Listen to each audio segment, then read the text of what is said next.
জাহান্নামে কেন অনেক নারী থাকবে জানেন? কারণ তারা শুধু নিজেরা অপরাধ করে না, যার মুমিন মানুষের নূর তারা কেড়ে নেয়।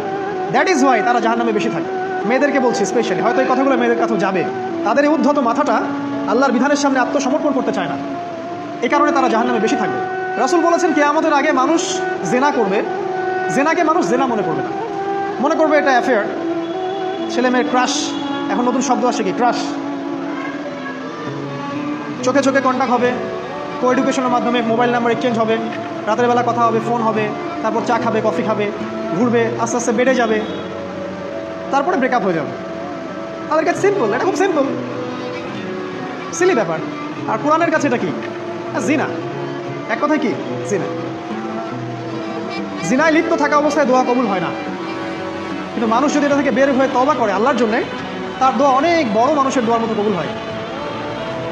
ওই তিন বন্ধুর একটা হাদিস আছে না, গুহার মধ্যে চাচাতো বোনকে একা পেয়েও সে ফিরে আসছিল আল্লাহর ভয়ে, আল্লাহ পাক তাকে গুহা থেকে বাঁচায় দিচ্ছেন না? হাদিসটা পড়ে দেখবেন, অনেক বড় হাদিস। জিনা থেকে দূরে থাকলে হৃদয়ে নূর আসবে।